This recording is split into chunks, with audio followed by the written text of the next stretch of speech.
बचपन से एक कहानी बार बार सुनाई जाती है।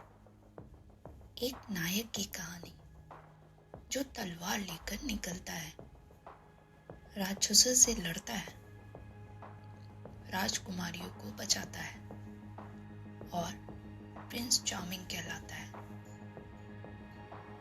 लेकिन किसी ने कभी ये नहीं पूछा कि उस राजकुमार का दिल क्या चाहता है।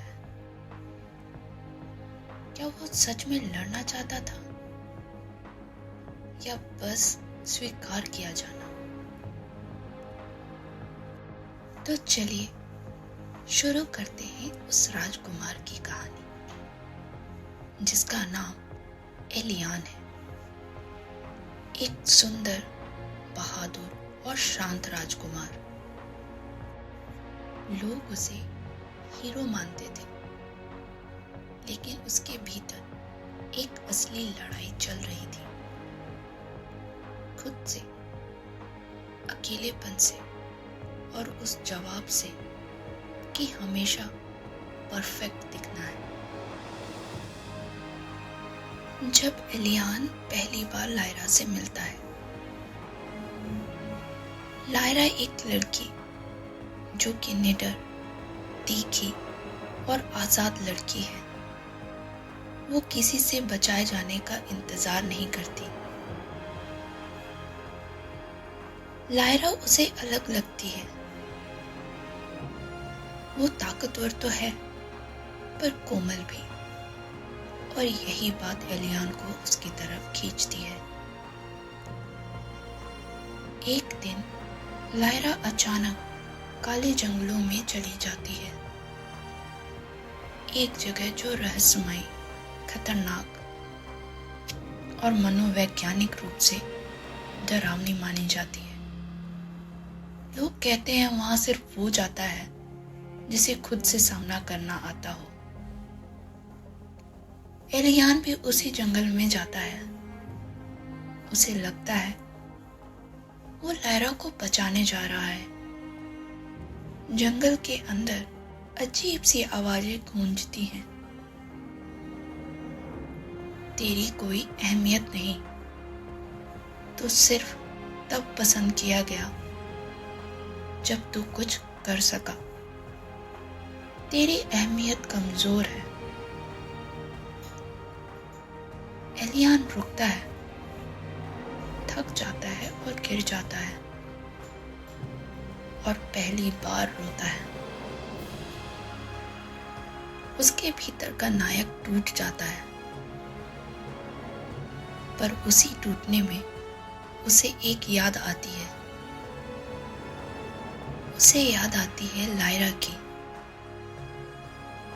लायरा, मुझे कोई हीरो नहीं चाहिए। मुझे कोई चाहिए जो मेरे साथ खड़ा हो।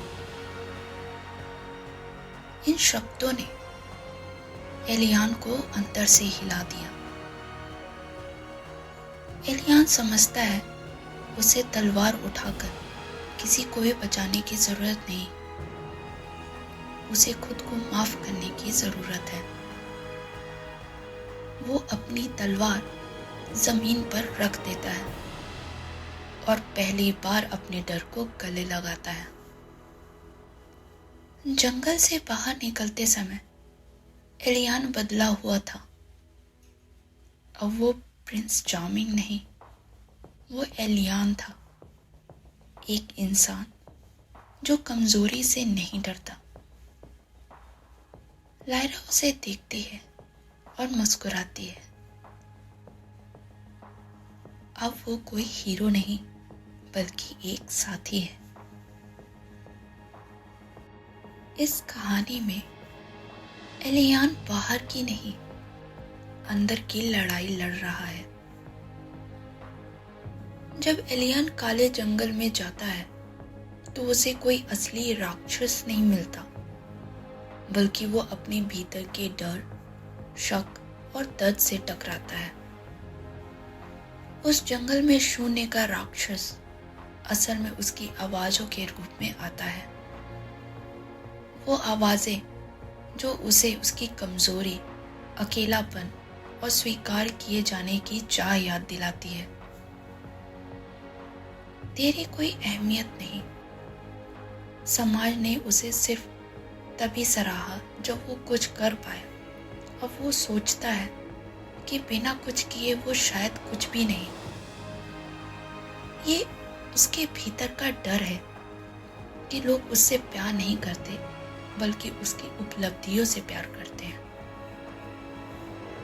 तेरी असलियत कमजोरी है। ये वो लाइन है जो उसे तोड़ देती है, क्योंकि उसे बचपन से सिखाया गया था कमजोर होना शर्मनाक होता है।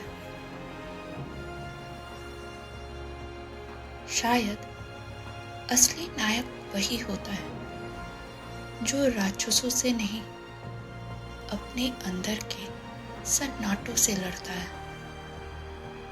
और जीतता है जब वो खुद से भागना छोड़ देता है।